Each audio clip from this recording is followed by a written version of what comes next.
Je voudrais vous inviter, si vous avez votre Bible, de la prendre avec moi dans le livre de Jacques, au chapitre 1, et nous allons lire les versets 2 à 4. Jacques 1, 2 à 4. La Bible dit ceci. Mes frères, regardez comme un sujet de joie complète les diverses épreuves auxquelles vous pouvez être exposés, sachant que l'épreuve de votre foi produit la patience. Mais il faut que la patience accomplisse parfaitement son œuvre afin que vous soyez parfaits et accomplis sans faillir en rien. Amen. Nous avons parlé dans le message précédent de l'incident que la Bible nous rapporte dans le livre de 2 Rois, chapitre 7, où il est écrit, Élisée dit, « Écoutez la parole de l'Éternel. Ainsi parle l'Éternel, demain à 7 heures, on aura une mesure de fleur de farine pour un cycle et 2 mesures d'orge pour un cycle à la porte de Samarie. » Et de l'autre côté, le verset 2, l'officier, sur la main duquel s'appuyait le roi, répondit à l'homme de Dieu, « Quand l'Éternel ferait tes fenêtres au ciel, pareille chose arrivera-t-elle » Et Élisée lui dit, « Tu le reverras de tes yeux, mais tu n'en mangeras point. » Alors ici, nous voyons clairement que le peuple d'Israël, le peuple de Dieu, est confronté à une épreuve majeure. Et c'est dans ce contexte-là que le prophète de Dieu vient apporter une parole prophétique pour encourager le peuple de Dieu, pour réveiller sa foi et lui l'emmener à regarder au-delà de l'épreuve, à l'amener à fixer les yeux sur Dieu. Et de l'autre côté, on a l'officier qui, lui, par contre, est totalement focalisé sur l'épreuve. Il est totalement focalisé sur l'impossible. Il dit, même si Dieu a fait cela dans le passé, est-ce que Dieu peut encore faire ça aujourd'hui? Et quand on est focalisé sur l'impossibilité, voici le type de question qui nous monte à l'esprit. Est-ce que Dieu est encore capable de me voir dans ma situation? Est-ce que Dieu est encore capable d'agir? Je sais que je lis la Bible, je vois ces miracles que Dieu a opérés, je vois ces grands actes de Dieu, mais est-ce que Dieu peut encore faire ça dans ma vie? Et il est important que nous soyons... nous mettions en perspective les choses. C'est pourquoi Jacques nous recommande une certaine attitude devant l'épreuve. Jacques nous dit de faire de chaque épreuve un sujet de joie. Il ne s'arrête pas là, il dit de faire de chaque épreuve un sujet de joie complète. Et pourquoi il nous dit cela? Eh bien, Jacques nous invite à voir au-delà de l'épreuve, à voir au-delà de la situation. Il dit, regardez comme un sujet de joie les diverses épreuves auxquelles vous pouvez être exposés. Pourquoi? Sachant que l'épreuve de votre foi produit la patience. Donc, il faut voir au-delà, il faut voir ce qui sort de l'épreuve. Mais il faut que la patience accomplisse parfaitement son œuvre, afin que vous soyez parfaits, accomplis sans faillir à rien. C'est-à-dire qu'il faut voir au-delà, il faut voir ce que Dieu est capable de faire au-delà de l'épreuve.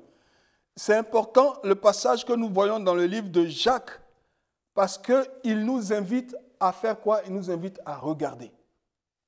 Il dit regardez comme un sujet de joie complète l'épreuve. Jacques ne dit pas que l'épreuve ne fait pas mal. Jacques ne dit pas que l'épreuve ne nous fait pas souffrir. Mais il nous recommande d'avoir un certain regard sur l'épreuve, d'avoir une certaine perspective sur l'épreuve. Ouais, le problème n'est pas aussi bien l'épreuve que la façon dont nous regardons l'épreuve. C'est ce que nous faisons de l'épreuve qui est un problème encore plus grand que l'épreuve même que nous traversons. N'avez-vous pas rencontré des gens qui magnifient leurs épreuves? Oh, rien ne marche jamais avec moi.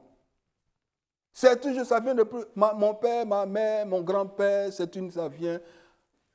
Non, mais je sais que c'est trop difficile. Dieu ne peut rien faire pour moi. Pourquoi? Parce qu'on est focalisé sur l'impossible. Il n'y a pas de raison de rester focalisé sur la situation. La situation de famine que nous observons dans le livre de 2 Rois était une situation réelle. Le prophète qui prophétisait était lui-même dans la situation de famine. Peut-être qu'il n'avait même pas mangé depuis plusieurs jours, mais il avait encore la possibilité de pouvoir, au travers de cette situation, voir la possibilité de l'action de Dieu. Et c'est à nous de regarder. C'est notre responsabilité de choisir ce sur quoi nous nous focalisons. Et bien aimé, je prie que tu reçoives vraiment ce message parce qu'il va t'aider. Nous avons tous des épreuves, mais il est important pour nous de choisir ce sur quoi nous focalisons notre attention, ce sur quoi nous focalisons nos pensées, ce sur quoi nous focalisons notre énergie. Il n'y a pas de raison de rester focalisé sur les situations négatives, quelle qu'en soit la gravité. Il faut choisir délibérément d'être focalisé sur la possibilité de la prière, sur la possibilité de la parole de Dieu, sur la possibilité de la foi, sur les possibilités de la puissance de Dieu. Vous voyez, autant rien n'est impossible à Dieu, autant il ne peut choisir pour nous ce sur quoi nous décidons de nous focaliser. Je vais le redire une fois encore. Dieu à qui rien n'est impossible ne peut pas choisir pour nous ce que nous choisissons nous-mêmes de regarder, de contempler. Dieu nous encourage à le contempler, lui. Mais il ne peut pas nous forcer à être focalisés sur lui. Et ceci est très, très important pour chaque enfant de Dieu. Vous voyez, le diable veut que nous soyons focalisés sur l'impossible, sur le doute, sur l'incrédulité. Quand nous avons commencé à parler de 2 Rois 7, nous avons dit que les 2 premiers versets mettent en scène sont un bref descriptif, un résumé de tout ce qui va suivre dans le chapitre. D'un côté, il y a l'homme de Dieu qui parle par la foi, et de l'autre côté, il y a l'officier qui parle par l'incrédulité, qui parle par le doute. Et ces histoires, comme nous dit Paul, sont écrites dans la Bible afin de nous enseigner, afin de nous aider à marcher avec le Seigneur. Autant rien n'est impossible à Dieu, autant Dieu ne peut pas choisir pour nous ce sur quoi nous décidons de nous focaliser, ce sur quoi nous décidons de porter toute notre attention. Nous avons le choix, soit de nous focaliser vers les possibilités que nous offre la foi, ou vers l'impossibilité que nous offre le doute. Et indépendamment de la situation dans laquelle nous sommes, que le faible dise « je suis fort ». C'est dans la parole de Dieu. Je ne sais plus quelle référence exactement, mais c'est dans la parole de Dieu. Que le faible dise « je suis fort ». Et je le dis pour toutes les personnes qui auraient peur dans leur cœur de se sentir ridicules quand elles disent « je suis guéri » pendant qu'elles sont dans la maladie. Ou je suis riche pendant qu'elles sont dans la pauvreté. Ou je suis délivré pendant qu'elles sont dans l'oppression. Que le faible dise « je suis fort ». La Bible n'a pas dit que le faible attende d'être fort pour dire « je suis fort ». Ça serait une insulte à la foi. Parce que ça montrerait l'inutilité de la foi. La foi est utile parce qu'elle arrive dans une situation qui la demande, qui l'exige. Que le faible dise « je suis fort ». Que le malade dise « je suis guéri ». Que le pauvre dise « je suis riche ». Que l'opprimé dise « je suis libre ».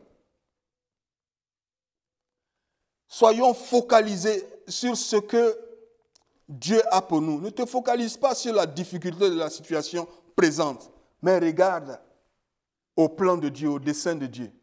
Regarde à la grande image. The big picture. Regarde à ce que Dieu va faire. Regarde-toi dans le plan de Dieu, le plan élargi de Dieu. Si tu pouvais voir le plan de Dieu pour ta vie, si tu pouvais te focaliser sur le plan de Dieu pour ta vie et comprendre le dessein de Dieu pour ta vie, tu serais en train de te réjouir au milieu de la tribulation. Tu serais en train de te réjouir au milieu de l'épreuve. Tu serais en train de faire de l'épreuve un sujet de joie complète.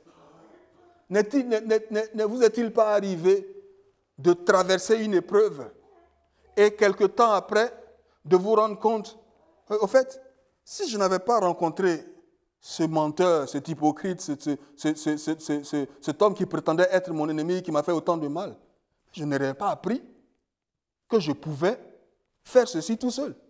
Il a fallu qu'il m'abandonne pour que je découvre des capacités, du potentiel que j'avais pendant tout ce temps, que je comptais sur cet ami qui m'a laissé tomber.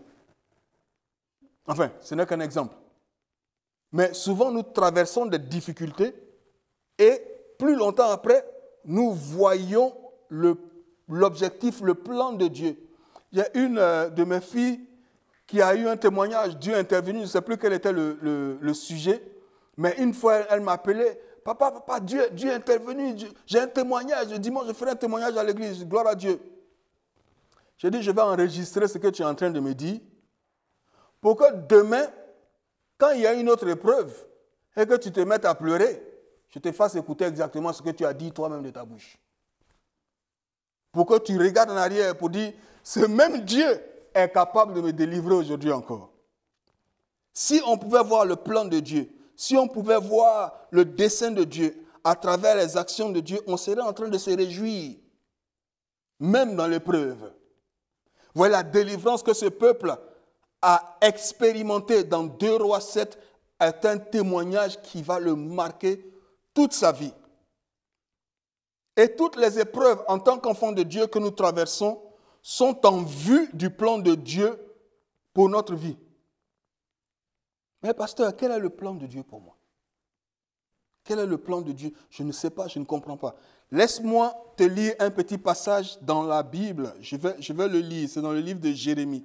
Pour donner une idée globale de l'intention de Dieu pour toi. Jérémie 29, verset 11, un passage assez populaire. Mais je veux le lire directement de la parole de Dieu. Jérémie 29, verset 11, la Bible nous dit ceci. Et c'est Dieu qui parle à son peuple. C'est Dieu qui te parle. Car je connais les projets que j'ai formés sur vous. Je connais les projets que j'ai formés sur toi, dit l'Éternel. Projet de paix et non de malheur, afin de te donner un avenir et de l'espérance. Dieu a pour toi un projet de paix et non de malheur, afin de te donner un avenir et de l'espérance. Tout ce qui va à l'encontre de ce projet n'est pas de Dieu pour toi.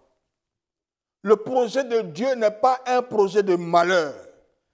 Si tu es dans le malheur, ce n'est pas le projet de Dieu pour toi. Le projet de Dieu est un projet de paix et non de malheur, pour te donner un avenir. Et je sais que je vacille entre l'anglais et le français, je viens d'Angleterre, mais la Bible en anglais dit « to give you an expected end ». C'est-à-dire pour te donner l'avenir que tu attends, que tu souhaites, que le plus profond de ton cœur attend. Qui, dans son état normal, attend pour lui-même le malheur? Car je connais les projets que j'ai formés sur vous, dit l'Éternel. Projets de paix et non de malheur, afin de vous donner un avenir et de l'espérance. La Bible nous dit dans le livre d'Ésaïe, chapitre 46,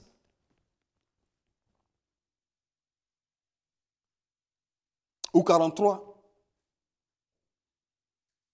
chapitre 43, la Bible nous dit ceci, « Ainsi parle l'Éternel qui t'a créé, ô Jacob, celui qui t'a formé, ô Israël. Ne crains rien, car je te rachète. Je t'appelle par ton nom, tu es à moi. Si tu traverses les eaux, je serai avec toi. Et les fleuves, ils ne te submergeront point. Si tu marches dans le feu, tu ne brûleras pas. Et la flamme ne t'embrasera pas. Car je suis l'Éternel, ton Dieu, le Saint d'Israël, ton Sauveur. Je donne l'Égypte pour ta rançon, l'Éthiopie et Saba à ta place. Dieu est engagé à 150% à l'accomplissement de son plan dans ta vie. Dieu est engagé à 150%, à 200%, à 500% à l'accomplissement de son plan dans ta vie. Nous devons donc avoir la foi, nous focaliser sur Dieu. Ce sur quoi tu te focalises est ce que tu reçois. La chose dont j'ai eu le plus peur est celle que j'ai reçue. Je paraphrase un passage qui est dans le livre de Job, je crois. Ce sur quoi tu décides de te focaliser, c'est ce que tu... Et le diable, s'il ne peut plus faire de toi un enfant de diable puisque tu es devenu un enfant de Dieu, fais tout pour détourner l'objet de ton regard, te détourner des choses de Dieu, te focaliser sur les choses négatives, sur le doute, et faire de ta vie chrétienne une vie misérable. Tout le temps focalisé sur du négatif. J'ai rencontré des gens, des personnes diverses dans l'exercice du ministère. J'ai rencontré des gens qui respirent la négativité. Même un compliment les énerve. Oh, ma soeur, mais tu es très belle aujourd'hui. C'est aujourd'hui, c'est maintenant que tu me vois. Ah, maman, c'est un compliment, ce n'est pas, pardon. Mais il est difficile de leur dire, Dieu est capable de faire. Non, négatif, de A à Z. Non, nous devons être focalisés sur Dieu. Ce sur quoi tu te focalises est ce que tu reçois. Qu'est-ce qui te préoccupe? Qu'est-ce qui captive ta pensée? Qu'est-ce qui captive ton attention? Qu'est-ce qui captive ton énergie? La Bible dit dans le livre de 2 Corinthiens au chapitre 3, verset 18, la Bible dit ceci: nous tous qui, le visage découvert, contemplons dans un miroir la gloire du Seigneur, nous sommes transformés en la même image, de gloire en gloire, comme par le Seigneur, l'Esprit. Amen. Je vais relire ce passage. Nous tous qui, le visage découvert, contemplons comme dans un miroir la gloire du Seigneur, nous sommes transformés en la même image, de gloire en gloire, comme par le Seigneur l'Esprit. Plus nous le contemplons, plus nous devenons comme lui. Plus nous le contemplons, plus nous devenons comme lui. Plus nous le contemplons, plus nous comprenons son plan pour nous. Plus nous le contemplons, plus nous sommes en symbiose avec lui. Je disais la dernière fois que la Bible dit dans le livre de Romains chapitre 10 au verset 17, la foi vient de ce qu'on entend, et ce qu'on entend vient de la parole de Christ. La foi vient de ce qu'on continue d'entendre, qu'on entend de façon répétée. La foi vient de ce à ce qu'on se soumet, ce à ce qu'on soumet notre oui, notre compréhension de façon continuelle. Ça, c'est ce que la parole de Dieu dit. Le contraire de ceci dit ceci. Le doute vient de ce à quoi on se soumet, de la parole de l'ennemi, de la parole de doute. Tous les jours, tout le temps. Vous voyez, on va parler de la foi et de l'incrédulité de cet officier. On va en parler. L'officier a exhibé, a exposé son incrédulité. Mais vous savez que l'incrédulité est à l'œuvre dans la vie de certains chrétiens. Souvent, on pense que la foi et l'incrédulité sont exclusivement mutuelles, mutually exclusives. Qu'il ne peut pas avoir d'incrédulité là où il y a la foi. Mais l'incrédulité opère même dans les personnes qui ont la foi. On va arriver là. Mais plus nous contemplons Dieu, plus nous contemplons sa gloire, plus nous sommes transformés, nous devenons comme lui. Plus tu entends Dieu, plus tu as la foi.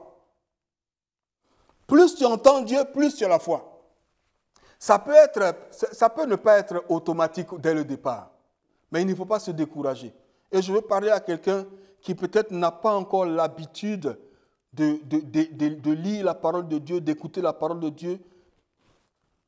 Le fermier qui plante la semence aujourd'hui n'attend pas dans les minutes qui suivent qu'un arbre pousse automatiquement et qu'il commence à cueillir les fruits.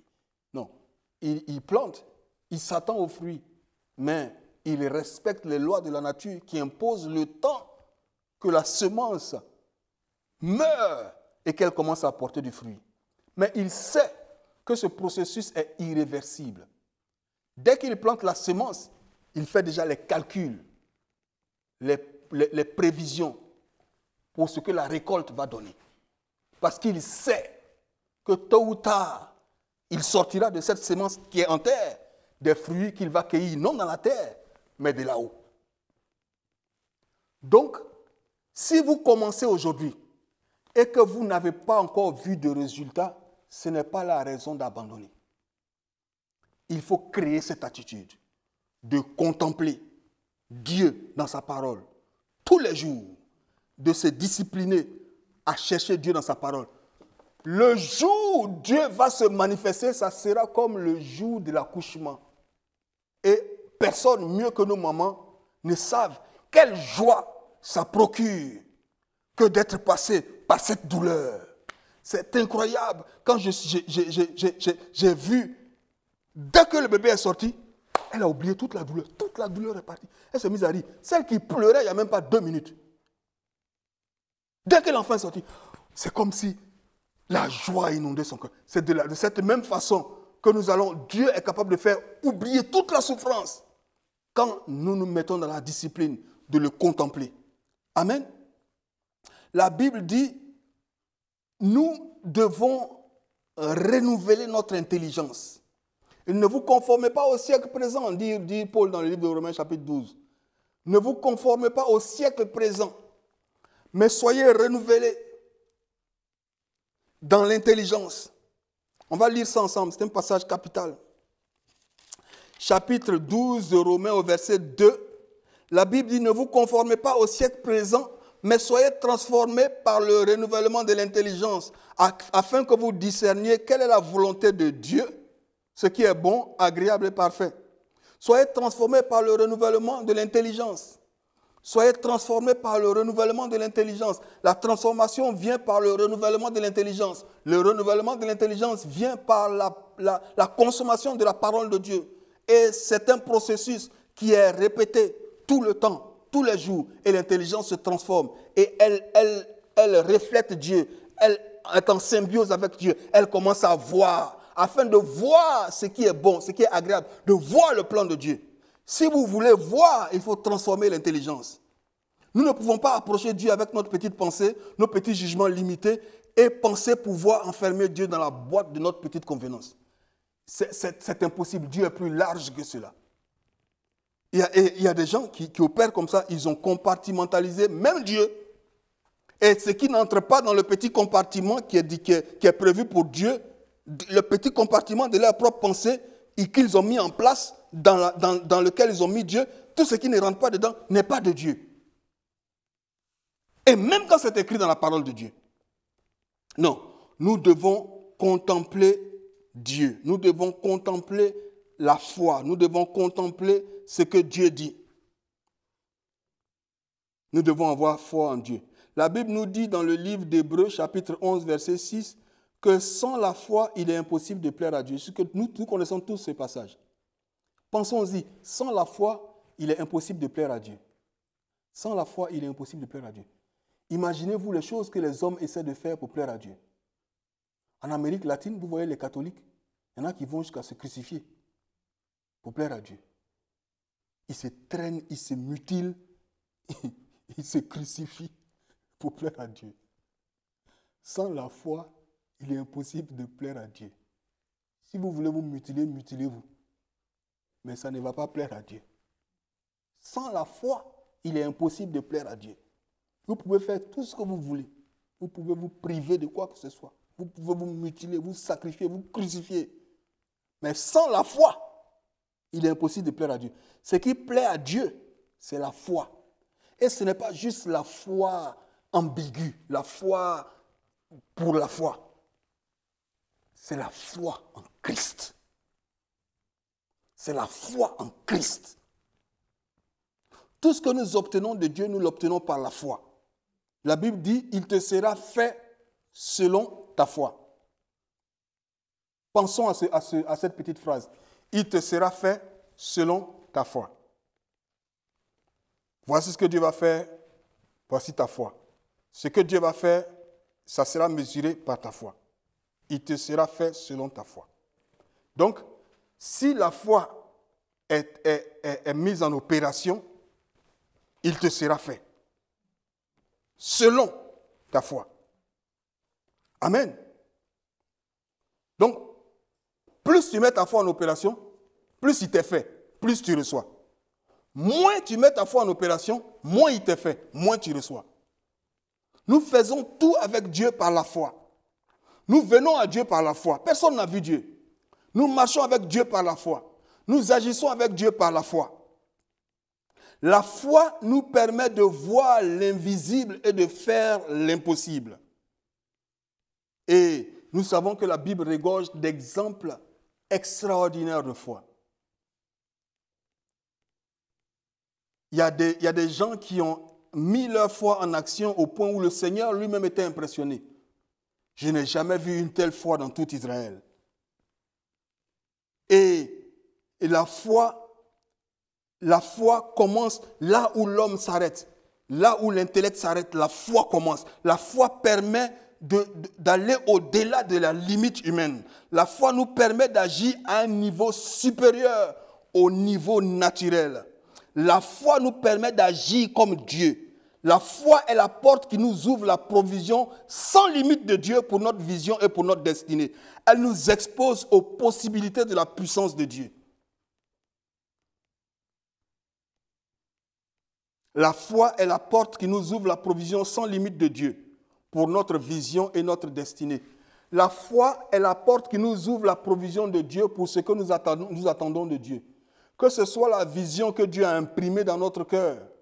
Et ça, je sais qu'il y a des gens qui sont contents de leur petite situation. Ils n'envisagent pas grand-chose. Tout va bien pour eux. Ils ont leur petit boulot, leur petite maison. Tout est bien. Ils ne veulent pas se déranger. Mais par contre, il y a des gens en qui Dieu a mis un fardeau. Il y a des gens en qui Dieu a mis un fardeau, en qui Dieu a mis un rêve, en qui Dieu a mis quelque chose de grand, qui essaient de lutter avec ce fardeau, qui essaient de l'ignorer, mais qui sont incapables de l'ignorer. Ils sont portés vers cet appel de Dieu auquel personne ne peut en réalité se détourner. Ils essaient de résister, mais il y a quelque chose en eux qui est plus grand. Ils sentent que Dieu veut utiliser le petit homme, la petite femme qu'ils sont, pour faire quelque chose de grand. Même s'ils n'ont pas encore mis le doigt exactement, la pensée n'a pas encore circonscrit les contours de cet appel, ils sentent en eux qu'il y a quelque chose de grand, il y a une aspiration, quelque chose qu'ils veulent faire. Vous voyez, nous regardons, restons là où nous sommes aujourd'hui et regardons ce qui nous entoure. Et quelqu'un pourrait dire, mais qu'est-ce qu'il a ce monsieur? Il pourrait juste se trouver un petit boulot, vivre et faire vivre sa famille normalement. Mais il y a quelque chose qui dit, je ne peux pas dormir. Il faut que, même s'il faut que je pose des actes qui paraissent fous, il faut que j'accomplisse cette vision que Dieu m'a mis à cœur. Il y a quelque chose de plus grand que ce que je vois. Et ça, c'est par la foi que l'homme est capable de mettre un pied en avant devant chaque pied et faire chaque pas de foi dans l'espoir d'arriver à ce que Dieu veut faire. C'est cette foi-là qui a pris quelqu'un qu'on appelle Abraham, qui l'a sorti de la maison de son père et de sa mère, de toutes ses relations, pour lui dire, Abraham, sors de là et va vers le pays que je t'indiquerai. Où il est le pays? Je ne sais pas. La femme d'Abraham lui a demandé à Abraham, au fait, je comprends, hein? Tu me dis, il faut qu'on parte et tout. Hein? Je suis ta femme, je te suis. Mais on va où au fait? Abraham dit, je ne sais pas. Tu viens ou tu ne viens pas? Et c'est cette foi-là qui est la porte qui ouvre la provision sans limite de Dieu. Sans limite de Dieu. Souvent, la dimension du miracle qu'on entend de Dieu, et je veux que tu m'écoutes très attentivement, bien-aimé, toi qui attends quelque chose de Dieu, souvent la dimension du miracle, souvent la dimension de l'intervention divine est tellement élevée que nous pensons qu'il nous faut une foi extraordinaire. Que nous pensons que la foi dont on a besoin là, c'est une foi énorme. C'est-à-dire, si on pouvait la quantifier, il nous faut vraiment une foi, mais alors une foi énorme. Mais bien aimé, ce n'est pas forcément le cas. Ce n'est pas forcément le cas. Le Seigneur a dit, si vous avez une foi aussi petite qu'un grain de sénévé, vous pouvez déplacer une montagne. Une foi aussi petite. Donc, ce n'est pas que nous avons besoin d'une foi extraordinaire, une foi trop grande. Non, nous avons simplement besoin de faire confiance à Dieu. Amen. Nous avons simplement besoin de faire confiance à Dieu. Et le problème de cet officier, dans le livre de 2 Rois, chapitre 7, le problème de cet officier, c'était son incrédulité. Vous voyez dans le deuxième verset du chapitre 7 de 2 Rois, la Bible dit, l'officier sur la main duquel s'appuyait le roi répondit et dit à l'homme de Dieu, quand l'Éternel ferait des fenêtres au ciel, pareille chose arriverait-elle? Son problème, c'était son manque de foi. Son problème, c'était son incrédulité. Et, bien aimé, vous allez être étonné du niveau d'incrédulité qui existe dans l'Église et même souvent qui a l'opération en nous-mêmes. Ce n'est pas une question, et ça c'est très important. Quelquefois, ce n'est pas une question de manque de foi. C'est juste que l'incrédulité s'est mêlée à la foi.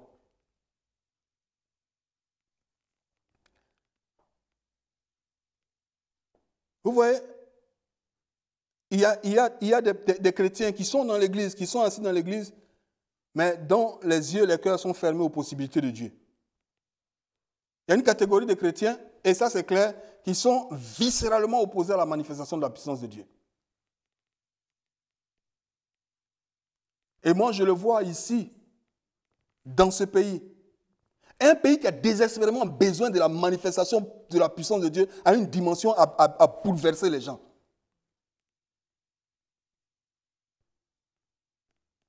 Mais on est dans une situation où des chrétiens sont opposés à la manifestation de la puissance de Dieu. Est-ce que vous pensez que la laïcité peut régler le problème du djihadisme?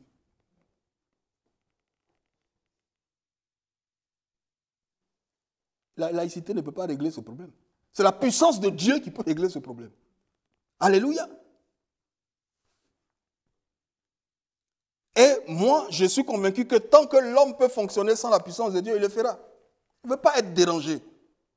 Si le diable ne peut pas vous empêcher de venir écouter la parole de Dieu à l'église, il va tout faire pour fermer votre cœur à l'action de Dieu.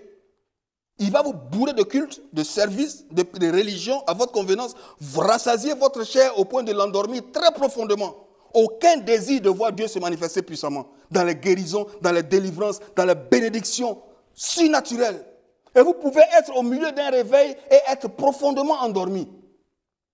Tout bouillonne autour de vous. Dieu est en train de faire. Vous êtes totalement aveugle à l'action de Dieu. C'est possible. Mais ça ne sera pas votre partage. Ça ne sera pas votre lot. Le problème de Dieu, c'était son incrédulité. Dieu a pu le faire dans le passé, mais Dieu peut-il encore le faire aujourd'hui? Il y a des gens qui pensent, oh, cette fois-ci c'est trop grave, c'est trop compliqué, la situation est trop difficile. Oh, mais attends, mais soyons sérieux, c'est quand même trop grave, Dieu ne pourra pas agir à ce niveau-là. Mais je suis venu pour te dire que Dieu n'a pas changé. Il est le même hier, aujourd'hui et éternellement. Il est le même Jéhovah El Shaddai, le même Jéhovah Jireh, le même Jéhovah Rapha, le Dieu qui guérit. L'incrédulité est à l'opposé de la foi. C'est une force qui est à l'opposé de la foi. Une force qui bloque l'action de Dieu. Et comme je le disais, les chrétiens peuvent avoir la foi et avoir l'incrédulité en même temps. Il y a des chrétiens qui opèrent dans l'incrédulité. La Bible nous enseigne que le chrétien a reçu la mesure de la foi. Romains 12, verset 3. Par la grâce qui m'a été donnée, je dis à chacun de vous de n'avoir pas de lui-même une trop haute opinion, mais de revêtir des sentiments modestes selon la mesure de foi que Dieu a départie à chacun. Dieu a départi à chacun la mesure de foi. Paul nous dit aussi dans le livre de Galates, chapitre 2, verset 20, « Ce n'est plus moi qui vis, mais c'est Christ qui vit en moi. Et je rends grâce à Dieu de ce que je vis par la foi du Fils de Dieu. » Il y a certaines versions qui disent la foi au Fils de Dieu, mais dans la version originelle grecque, c'est la foi, c'est possessif, la foi du Fils de Dieu. La même foi des apôtres, c'est la foi que Dieu nous a donnée, selon 2 Pierre 1:1. Notre problème, c'est que nous n'utilisons pas forcément la foi que nous avons. Nous ne la faisons pas voir. Et qu'est-ce qui nous bloque souvent? C'est l'incrédulité. Vous voyez, l'incrédulité est une force à l'opposé de la foi. Si je mets ce verre-là ici qui représente un poids, et que du côté droit, il y a la foi qui essaie de tirer ce poids vers elle, et de ce côté-ci, il y a l'incrédulité qui essaie de tirer ce poids vers elle. Et pendant que la foi veut s'exercer pour amener le verre vers elle, l'incrédulité apporte une force égale. Quel que soit le niveau de force de ces deux-là, de la foi et de l'incrédulité, quel que soit le niveau de force, quand les deux se mettent en opération, ça ne va pas bouger. Ça ne va pas bouger d'un iota. Parce qu'il y a une force qui tire et une force égale qui la tire de l'autre côté. La condition à laquelle ce verre va bouger vers la foi, il faut que la force qui est exercée ici soit supérieure à celle qui est exercée ici. Le problème que nous avons souvent, ce n'est pas que nous manquons de foi, c'est que nous exerçons une foi qui n'est pas pure, qui est polluée par l'incrédulité. Dieu veut agir et on est en train de se demander, comment vous me demandez de faire une chose aussi ridicule? Comment vous voulez qu'est-ce que les gens vont penser? Et on laisse l'incrédulité polluer notre foi et on ne voit pas Dieu agir. Il y a des gens qui se promènent d'église en église pour chercher des miracles. Moi, je dis que le jour où ils sont guéris, ce n'est pas parce qu'ils sont tombés sur le meilleur homme de Dieu. C'est le jour où ils ont cru. C'est ce jour-là ils sont guéris. Ce n'est pas parce qu'ils sont tombés sur un homme de Dieu qui est meilleur que les autres. C'est la même parole qui a été prêchée là où ils sont passés. C'est le jour où ils ont ouvert le cœur pour croire qu'ils ont été guéris, qu'ils ont été touchés par Dieu. L'incrédulité est une force négative qui vient chercher à nullifier la force de la foi. Vous voyez, on va lire rapidement. Dans Marc chapitre 9, verset 24, la Bible dit ceci. Marc chapitre 9, verset 24. La Bible dit, ça c'est un père qui demandait un miracle à Dieu.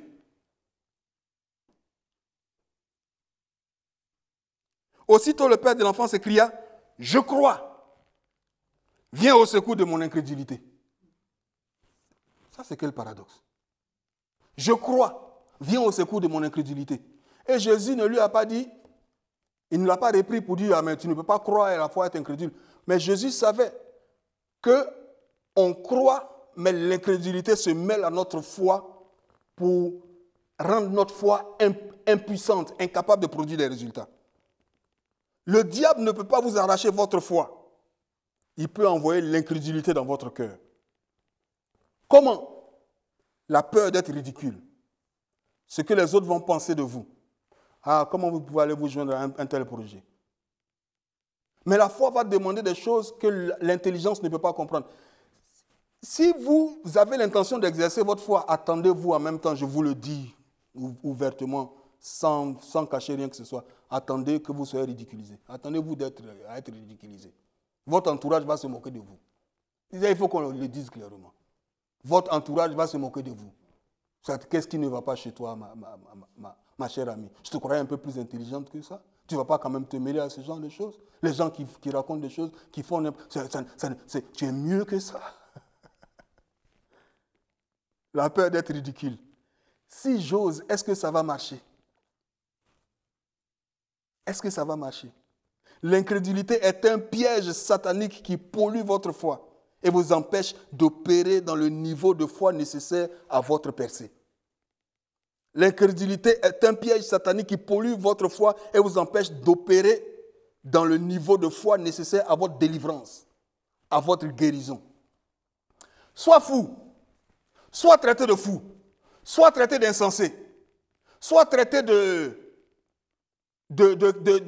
quelqu'un qui n'est pas correct. Mais rends grâce à Dieu. Aie foi en Dieu. Aie foi en Dieu. Célèbre Dieu pour ta délivrance. Célèbre Dieu pour ta guérison. Même pendant que tu es encore malade. Célèbre Dieu pour sa fidélité sur sa parole. Sa fidélité sur ses promesses dans ta vie. Aie foi en Dieu. Fais tout ce que tu peux pour sortir de ton cœur toute incrédulité. Aide-toi de tout ce que tu peux. Mets la musique chrétienne, lis la parole de Dieu, célèbre Dieu. Sois focalisé sur ce que Dieu peut faire. Et Dieu aidera ta foi. Dieu purifiera ta foi. Et tu verras les résultats de ta foi. Ne sois pas comme cet officier qui a dit, même si Dieu ouvrait dans le temps les fenêtres des cieux pour faire tomber la manne, quand même, Dieu ne peut pas quand même faire ce genre de miracle. Dieu est tout aussi capable de faire ce genre de miracle aujourd'hui qu'il a fait dans le passé. Dieu est tout aussi capable de te faire prospérer aujourd'hui de la même façon qu'il a fait dans le passé. Quel que soit le temps, quel que soit l'âge, laisse-moi te dire qu'il y a quelqu'un que Dieu a fait attendre jusqu'au jour où il était physiquement et naturellement impossible à l'homme de concevoir. C'est ce temps-là que Dieu a attendu pour donner à Abraham la force de faire un enfant. Il a attendu le jour où Sarah était physiquement incapable de concevoir pour ramener la vie dans son sein mort, pour que Dieu réalise sa promesse. Sarah avait essayé dans ses propres capacités, mais l'enfant à qui elle a donné naissance n'était pas la promesse de Dieu. Dieu n'a pas abandonné. Dieu dit, je vais te faire attendre au moment où il est physiquement impossible à l'homme d'agir. C'est en ce moment-là que Dieu va montrer sa puissance. Crois en Dieu. Crois en Dieu. Dieu est toujours capable d'agir. L'incrédulité déshonore Dieu. L'incrédulité déplaît à Dieu. L'incrédulité te prive de tes promesses. Mais l'incrédulité n'arrêtera pas le plan de Dieu. Si tu ne crois pas, c'est toi qui ne vas pas en profiter. L'incrédulité n'arrêtera pas le plan de Dieu. Romains 3:3, je crois. Est-ce que l'incrédulité des uns arrêtera la promesse de Dieu? Loin de là, que tout homme soit donné pour menteur. L'incrédulité n'arrêtera pas le plan de Dieu. Il est mieux pour nous de faire confiance à Dieu, de nous attendre à ce que Dieu agisse puissamment dans nos vies, que de nous laisser aller à l'incrédulité. Je prie pour toi qui regarde, qui écoute ce message. Je prie pour toi qui regarde aujourd'hui, qui est confronté à une situation difficile. Je prie que par la grâce de Dieu, que par la puissance du Saint-Esprit, Dieu touche ton cœur et retire de ton cœur tout ce qui est sujet d'incrédulité, tout ce qui t'empêche de voir la gloire de Dieu. Je suis convaincu que tu n'es pas en train de regarder, d'écouter ces paroles au hasard. Dieu a un objectif, Dieu a un plan, Dieu a une raison derrière toutes ces choses. Et Dieu veut te parler, Dieu veut utiliser ta situation pour glorifier son nom. Dieu veut renouveler ta foi, Dieu veut réveiller ta foi. Je prie au nom de Jésus que tout ce qui est incrédulité soit chassé, soit nettoyé de ton cœur et que tu reçoives une foi aussi petite qu'un grain de sénévé, mais pure pour déplacer les montagnes, pure pour voir la main puissante de Dieu se manifester dans la vie. Je prie cela pour toi au nom de Jésus. Je le déclare dans ta vie. Je le prophétise dans ta vie. Tu verras la gloire de Dieu. Tu verras la manifestation de la puissance de Dieu. Tu verras la manifestation de l'onction de Dieu dans ta vie. Dans le nom de Jésus-Christ de Nazareth. Que le Seigneur te fortifie. Au nom de Jésus. Amen. Amen.